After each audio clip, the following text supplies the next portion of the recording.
안녕하세요 여러분. 저는 서울에 사는 20대 후반 여자입니다.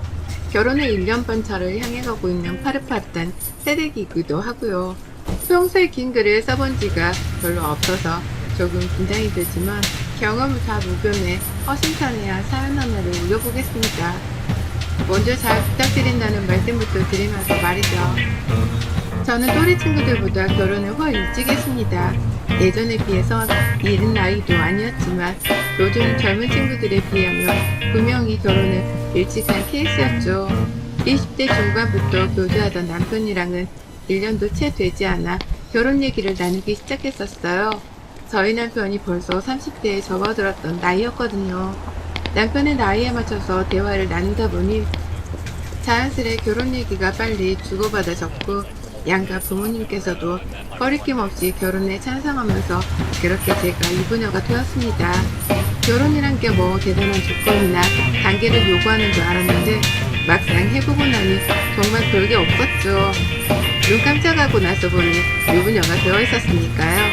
이런 과정에서 저는 참 5년 뒤에 외로움을 느꼈답니다. 주변에 결혼한 친구들이 없다 보니 결혼 전에 나눌 수 있는 사람을 만나기 쉽지 않더라고요. 무엇보다 상담을 제대로 주고받을 수 있는 사람을 찾기 쉽지 않아서 얻어지는 불만이 상당했답니다. 그게 쌓이고 쌓이다가 터져버렸는데 이 사연을 통해서 오늘 낱낱이 상담을 받아볼 수 있을 것 같네요. 결혼하면 남편이랑 둘이서만 잘 살면 되는 건 줄 알았습니다. 그래서 전 결혼하면 가장 신경을 많이 쓴 게 남편이랑 잘 지내는 일이었어요. 부부싸움 하지 않고 둘이서 알콩달콩 잘 사는 건 말이죠. 하지만 결혼해보니 여러 가지 따지고 들어야 할 것이 정말 산더미처럼 많더라고요. 남편이랑 잘 지내는 건 둘째치고 결혼했다는 이유만으로 강요되는 며느리 일에 입이 삐쭉 튀어나올 일들이 정말 많았답니다. 시어머니도 굉장히 인격적으로 특이하고 특출난 분이셨거든요. 보통 남편이랑 나이 차이도 꽤 나고 아직 20대인 나이에 시집을 온 며느리를 보면 조금이라도 더 챙겨주려 한다거나 어색한 부분을 메꿔주려고 보듬어주려고들 하잖아요. 그게 어른다운 모습인 거고요. 하지만 시어머니는 시어머니신 건지 저희 어머님은 절대로 인자하거나 따뜻한 모습을 제 앞에서 보이려 하질 않으시더라고요. 오히려 날이 쓴 채로 며느리와의 거리를 정확히 두시는 분이셨답니다. 살다 보니 거리를 좁히는 게 아니라 그 거리를 더 넓혀가는 분이기도 하셨고요. 저는 결혼을 하면서 남편의 권유로 직장을 그만뒀습니다. 다니던 직장이 중소기업이어서 실없는 곳이기도 했고 비전이 없던 찰나에 남편이 차라리 직장을 그만두고 주부로 가정을 지키며 사는 게 어떻냐고 물어봐 주더라고요. 그래서 기쁜 마음으로 직장을 그만뒀고 간간히 취미삼아 하는 게 주식이었어요. 코로나가 터지기 전에 운 좋게 주식 공부를 시작한 덕분에 코로나가 터지고 난 후 좋은 물건 잡아다가 돈도 꽤 벌었고요. 그 돈으로는 저 혼자 쓰지 않고 남편한테 생활비라며 조금씩 공유를 하며 제 가정을 꾸미는 데 사용을 했습니다. 제 스스로의 용돈으로도 조금씩 쓰다가 나머지는 대부분 저축을 했고요. 하지만 어머님이 결혼 초부터 제가 주식을 하는 것에 대해 불만이 많으셨어요. 불안정하게 다니던 직장을 그만둔 것도 마음에 안 드는데 주식을 멋모른 채로 한다면서 대놓고 저를 사기꾼 마냥 바라보시더라고요. 언제라도 남편이 벌어다주는 돈을 주식으로 홀라당 날려버릴 수 있는 잠재력을 가진 사기꾼으로 말입니다. 처음엔 그런 걱정을 하시는 것이 당연하다 싶었어요. 주식을 모르는 분이라면 뉴스에서 나오는 주식의 위험성에 대해서 더 많이 들으셨을 테고 그로 인해 주식이 쉽사리 해서는 안 되는 도박 같은 것이라고 충분히 생각하실 수 있다 싶었습니다. 그래서 딱히 어머님을 설득하려 한다거나 이해를 시키려 하기보단 시간을 가지고 기다려보고자 했죠. 저도 절대로 남편 돈을 쓴다거나 까먹지 않으며 어머님께 안전하다는 믿음을 드리고자 했고요. 하지만 어머님은 사람을 참 질리게 하셨어요. 볼 때마다 너 아직도 주식하니? 내가 그렇게 하지 말라는데도 겁도 없이 주식을 하니? 라며 한마디씩 거두셨고요. 볼 때마다 제가 무슨 거대한 돈이라도 잃은 사람 마냥 의심이 가득한 눈초리로 바라보셨답니다. 돈을 잃은 게 한 푼도 없는 저였는데요. 시어머니 때문에 저는 지은 죄도 없는데 죄를 한가득 지은 사람이 되어서는 늘 시어머니 눈치를 봐야 했어요. 고작 몇만 원씩 푼돈을 벌때 심심풀이를 하던 주식이었고, 심심풀이지만 나름 책임감을 가지고서는 공부까지 해가며 했던 주식인데요. 시어머니의 말씀은 늘 저를 죄인으로 만들었어요. 그러니 제가 다른 방법을 쓰기 시작했죠. 주식으로 푼돈을 벌었을 때 시어머니께 용돈을 조금씩 드리기로 한 겁니다. 내가 벌어들인 돈을 어머님이랑 나누기라도 하면 어머님이 더 이상 주식을 하지 말라 하는 지나친 걱정이나 의심을 하지 않으실 거라고 생각을 했으니까요. 그렇게 저는 수입이 나는 달에도, 그리고 수익이 나지 않는 달에도 쉬지 않고 어머님을 뵈면 돈을 조금씩 쥐어드렸어요. 그게 설령 몇만 원의 푼돈이라고 할지라도 어머님을 뵈었을 때마다 용돈으로 쓰라 쥐어드렸죠. 그러자 어머님도 처음부터 이걸 원하신 건지 너무 좋아라 하시더라고요. 돈을 쥐어드린 만큼 좋아라기 시작하셨고요. 점점 아직도 주식을 하냐 불만 어린 목소리에서 이번에는 얼마를 벌었냐는 궁금증 섞인 질문을 뱉어내 가시며 주식에 관심을 보이기 시작하셨습니다. 돈을 더 쥐어드리지 않으면 수익이 변변찮냐는 한심하다 소리를 들어야 했지만 저를 돈 까먹는 도둑년 바라보듯 보시던 결혼초보다는 훨 괜찮았어요.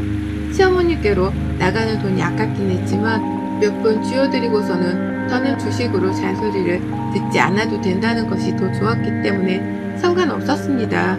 그렇게 저도 나름의 노하우를 가지고서 시어머니를 대하며 며느리로서 잘 살아가려 노력을 하고 있었어요.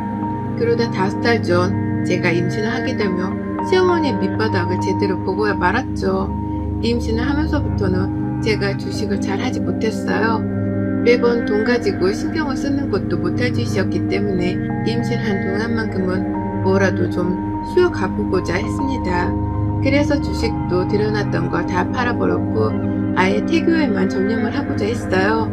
처음으로 임신을 한 친구를 보는 게 신기했던지 결혼을 하지 않은 또래 친구들도 축하한다며 여기저기서 기프트콘에 선물을 보내줬고 친구들뿐만 아니라 저희 친정 부모님께서도 잘 먹이고 싶다면서 가전 음식들을 보내주시며 축하의 말씀을 해주셨어요.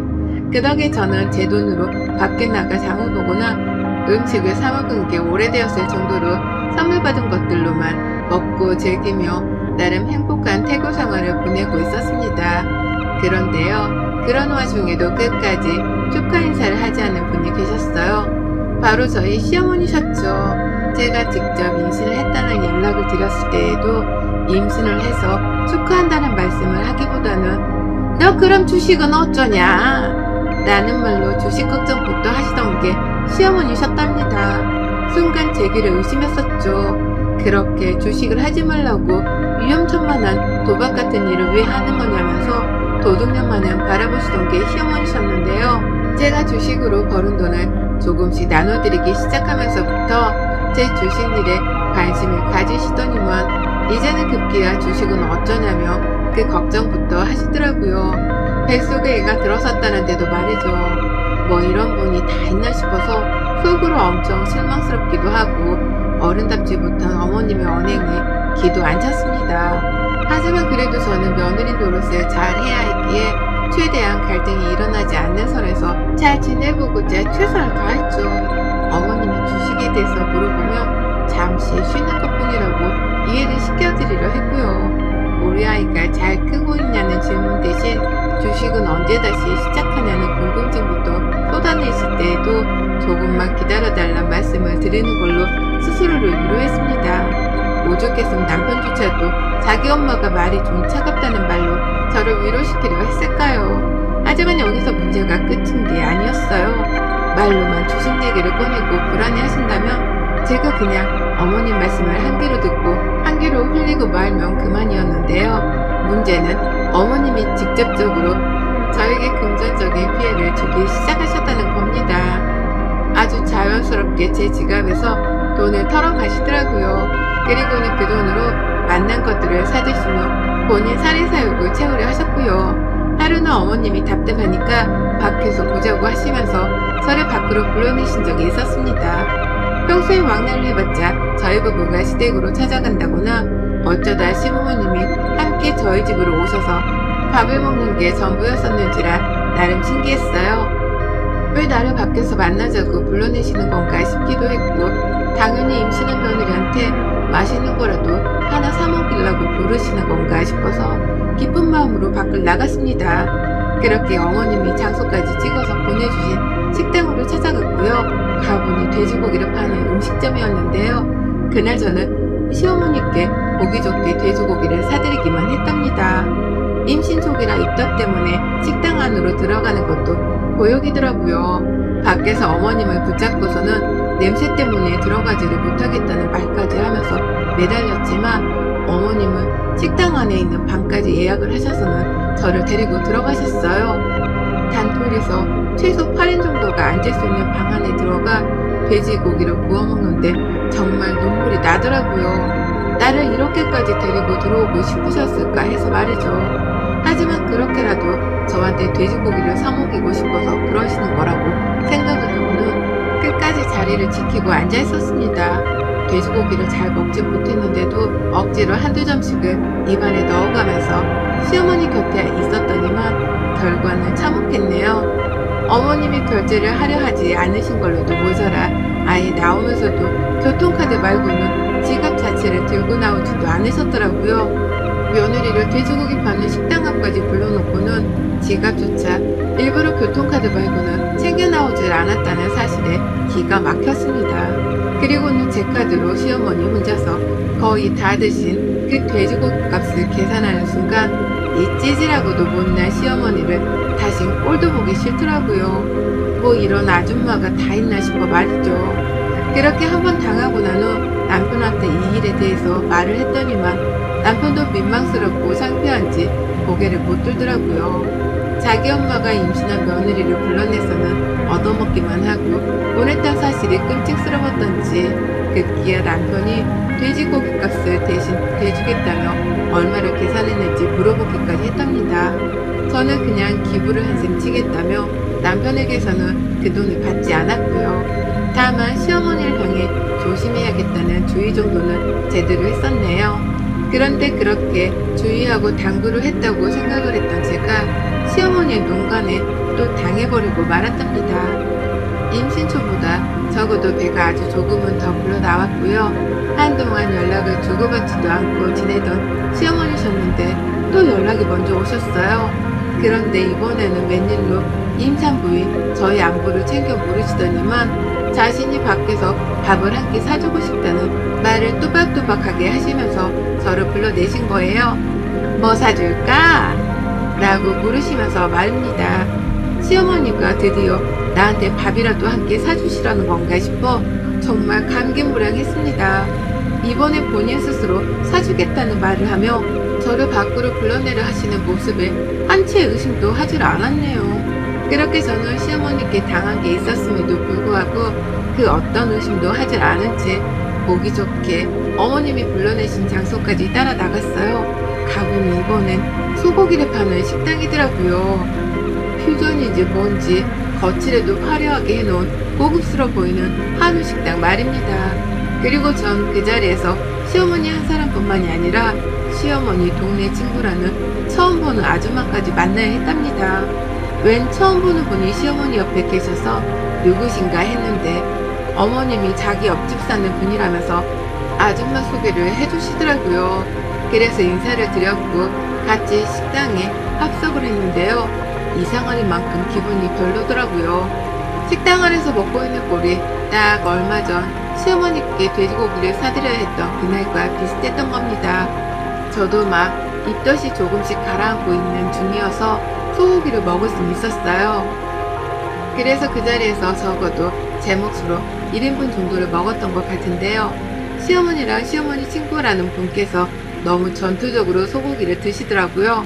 임산부인 저한테 밥을 사주겠다고 불러내고서는 고기가 구워지자마자 젓가락을 가져다 대서 본인들 그릇 앞으로 들고 가는 모양새가 영 이상했답니다. 꼭 저한테 사주는 게 아니라 저한테서 1인분이라도 더 얻어먹으려는 사람들인 것 마냥 허겁지겁 고기를 드셨네요. 그런 분위기 속에서 저도 괜히 사람들이 빨리빨리 먹으니까 저까지 빨리 먹어야 하나 싶은 초조함을 느꼈고요. 어머님이 사주시는 거니까 기분 좋게 먹되 너무 많은 돈이 들지 않도록 식욕을 참아가면서 조금씩만 챙겨 먹었어요. 하지만 시어머니랑 어머님 친구분은 제가 배부르다며 젓가락을 내려놓은 후에도 본인도 젓가락을 내려놓을 생각을 안 하셨고요. 그렇게 불판을 몇 번 더 갈아치우고 난 후에야 배가 부르다면서 젓가락을 내려놓더라고요. 이미 소고기 가격이 60만원 가까이 나온 후에야 말입니다. 나름 놀랐었어요. 어머님이 이렇게나 큰 돈을 밖에서 외식 비용으로 쓰신 걸 본 적이 없었는지라 당황스러웠죠. 나한테 그간 미안한 게 많으셔서 제대로 고기를 사주려는 거구나 싶은 마음에 통 큰 어머님을 오히려 멋있다고 놀라하며 바라보기도 했었습니다. 하지만 이런 저의 생각은 단 몇 분 만에 와장창 사라져버리고 말았죠. 어머님의 다음 행동이 대반전이었거든요. 60만원, 무려 소고기집에서 60만원어치의 고기를 셋이서 해치워 먹었습니다. 저는 돈 내는 사람이 시어머니라 생각에 아주 조금만 챙겨 먹었는데요.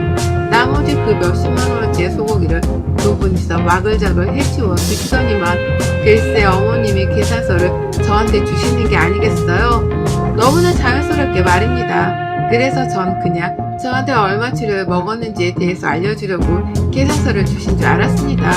그래서 멀뚱멀뚱 계산서를 들고선 가만히 보고만 있었는데요. 어머님 친구분이 저한테 말씀을 하시는 거예요. 잘 먹었어요. 많이 먹는 임산부 며느리 덕에 호강하네 내가. 라고 말이죠. 순간 황당한 나머지 눈을 뜨지도 감지도 못한 채 멀뚱거리고 있었는데요. 시어머니가 친구분의 말에 거들면서 저를 보고 말씀하시더라고요. 그래 임산부의 며느리 덕에 우리가 호강하네 라고 말이죠. 장난기 하나 없다는 표정으로 싱글벙글 쪼개시면서 웃으며 말씀을 하시는데 이게 도대체 무슨 소리인가 싶더라고요. 나한테 밥을 사준다고 불러내신 게 바로 시어머니신데 그때의 어머니 모습은 어디로 가고 이제 와서 나한테서 고기를 얻어먹으려고 하신다니요. 하지만 결국 그날 계산은 제가 하고 말았답니다. 어머님은 이번에도 또 교통카드를 제외한 나머지 카드는 들고 나오지 않으셨거든요. 빈손으로 나와서 작정하고 며느리한테서 소고기를 얻어먹은 어머님이셨어요. 그 바람에 저는 선불이 나는 상태로 손이 떨리는 걸 감춘 채 60만원어치를 결제했고요. 갑자기 긁힌 카드 금액에 놀란 남편이 전화를 해오는데도 멘붕에 빠진 건 집에 와서까지 그 전화를 받지 못했습니다. 열이 받아서 남편한테 이 사태에 대한 말을 꺼내기도 싫더라고요. 어머님은 끝내 저한테서 어떠한 사과의 말씀도 하지 않으셨습니다. 사주겠다고 불러내서는 얻어먹은 것에 미안함도 없으셨던지 그냥 입을 꾹 다무시더라고요.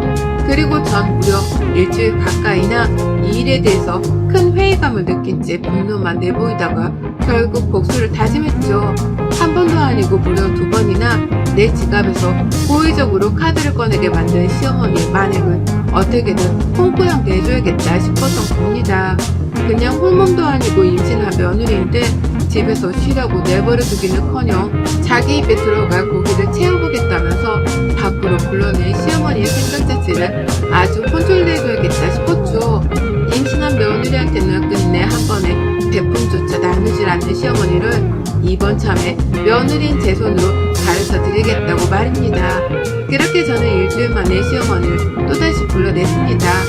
또 카드를 놓고 오실까 싶어서 이번엔 제가 시댁으로 찾아갔어요. 과일까지 싸들고 찾아온 며느리를 본 어머님은 잠시 당황하셨으나 한참 시댁 안에서 얘기를 나누다가 시아버지까지 모시고서는 밖으로 데려나가려 하는 제 손에 그냥 아무 의심 없이 따라 나오시더라고요. 괜찮은 카페가 있는데 한턱 쏘겠다고 하는 제 말에 어머님은 치장까지 한다면서 안방에 들어가 옷도 갈아입으시고선 핸드백을 들고 나오셨습니다. 오죽했음 제가 어머님이 화장실에 들어간 사이 가방 안에 지갑이 잘 들어있는지 없는지 확인까지 했었다니까요. 제 딴엔 정말 치밀하게 복수를 하려 준비를 했고요. 정말 가짜는 그 상황에 저는 웃음이 나오려는 걸 겨우겨우 눌러 참았어요. 그리고 저 시어머니랑 시아버지까지 모시고서는 카페가 아니라 똑같이 소고기를 먹겠다고 지난번에 찾아갔던 바로 그 한우집으로 갔습니다. 어머님이 본인 친구까지 데리고서는 며느리의 삥을 뜯었던 바로 그 한우집으로 말입니다. 시아버지랑 그 식당 앞에 도착을 하니 어머님 표정이 살짝 바뀌더라고요. 나를 왜 또 여기에 데려왔나 싶으신 표정으로 저를 바라보시는데 제가 그런 어머니께 말씀드렸죠.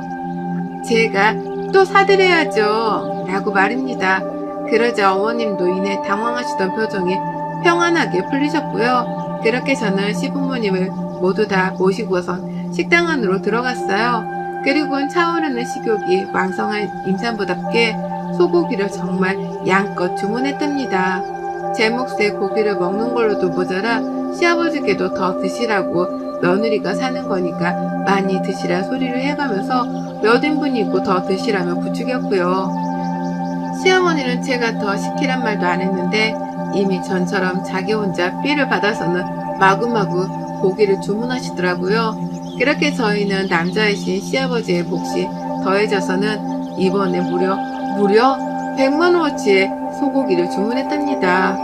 시아버지가 된장찌개라도 시키려 하면 제가 밥으로 배를 채우지 말라면서 고기를 더 시켰고요. 빨리 소화시켜서 더 많은 고기를 드시라며 일부러 탄산음료까지 마구 시켜가며 고기 주문량을 늘렸어요. 그렇게 100만원에 달하는 금액이 영수증에 하나둘 추가되어 찍혀가는 걸 보고 나서야 저는 급기야 소고기를 포장까지 해서는 100만원을 찍어버렸고요. 포장된 소고기를 받자마자 보란듯이 시어머님께 말씀드렸습니다. 어머님 너무 잘 먹었어요. 저 진짜 오랜만에 푹 쉬겠네요 라고 말이죠. 그 순간 시어머니의 표정은 정말 까무라칠 정도로 웃겼답니다. 시어머니는 입술이 파르르 떨리는 걸 숨기지 못하신 채 저를 놀래 쳐다보셨고요. 괜시리 옆에 있던 시아버지까지 같이 놀라셔서는 이게 무슨 소린가 싶어 절 쳐다보시더라고요. 방금 전까지 사주겠다며 소고기를 더 주문했던 며느리가 갑자기 잘 먹었다고 말을 하는 모양새 다들 귀를 의심하셨던 거죠. 하지만 전 끝까지 뻔뻔하게 굴었습니다. 시어머니가 대놓고 카드를 챙겨오지 않았음에도 사주겠다며 저에게 사기를 쳐서 불러냈던 것을 떠올리며 저도 끝까지 어머님만큼 뻔뻔하게 굴어보고자 했어요. 그래서 더욱 표정을 칼같이 관리했고요. 어머님 얼굴에 웃는 표정으로 말씀드렸죠. 가방 안에 카드 들어있는 거 아까 봤거든요. 이번엔 카드 안 들고 왔다는 둥, 돈이 없다는 둥 빠져나갈 생각 마시고요. 계산 잘하고 나오세요 라고 말이죠. 시어머니에 이어서 시아버지까지 동시다발적으로 너가 사준다며 네가 불러냈잖아 라면서 목소리를 높이신 채로 저를 붙잡으려 했어요. 저보고 계산을 하게 하려는지 두 분 다 자리에서 벌떡 일어나시더라고요. 하지만 전 그 자리에서 뒤도 안 돌아보고 먼저 자리를 박차고 나와버렸답니다. 뒤에서 누군가가 직원에 의해서 붙잡히는 소리가 들리는 와중에도 저는 뒤를 돌아보기는커녕 제 갈 길만 가겠다고 식당을 빠져나왔어요. 그리고는 정말 뒤도 안 돌아보고 바로 오는 버스를 타고서는 식당 근처를 빠져나왔답니다. 결국 그날 저는 아주 성공적으로 그리고 꿈에 그렸던 대로 시어머니한테서 돈 100만원어치의 고기를 얻어 먹었답니다. 시아버지가 나오실 적에 아무것도 들고 나오질 않으셨던 걸로 보아 분명 계산은 시어머니가 하셨을 거예요. 울며 겨자 먹기로 싫은 걸 억지로 참아가며 계산을 하셨겠죠. 저는 그 꼴을 알면서도 도망치듯 먼저 빠져나온 거고요. 집에 도착했을 때쯤에 핸드폰을 뒤늦게 확인했더니만 시어머니로부터 온갖 욕이 난무하는 문자들이 마구 쏟아져 오더라고요. 네가 어떻게 그럴 수 있냐면서 어떻게 사기를 치냐면서 별의별 소리를 다 해가며 저한테 비난의 문자를 보내오셨어요. 하지만 전 그걸 다 익십하고선 무시했답니다. 사기를 친 것도 본인이 먼저 한 건데 이제 와서 저한테만 비난을 하시는 시어머니의 태도가 너무 뻔뻔스러웠으니까요. 그냥 모른 척 시어머니를 불러내서는 100만원을 뜯어낸 걸로 전 이번 싸움의 승리를 확신했고요. 이제 다시는 시어머니가 아까 들어놓으셨다고 연락을 하시더라도 절대로 시어머니의 부름에 밖에 나가지 않겠다는 다짐을 했답니다. 절대로 다시는 시어머니의 눈간에 빠져 돈을 쓸 일이 일어나지 않도록 저 스스로 단속을 잘 하기로 했네요. 우리 어머님은 지금쯤 얼마나 돈 100만 원을 뜯기고서 억울하고 열뻗쳐 잠도 못 주무고 계실지 안 봐도 뻔한데 불쌍하기는커녕 속이 시원해 죽겠네요. 그러게 왜 함부로 며느리 지갑을 털려고 하시다가 그대로 복수를 당해서는 돈까지 잃으셨는지요. 아주 꿀 좋습니다. 여러분의 생각은 댓글로 남겨주세요. 오늘도 시청해주셔서 정말 감사합니다.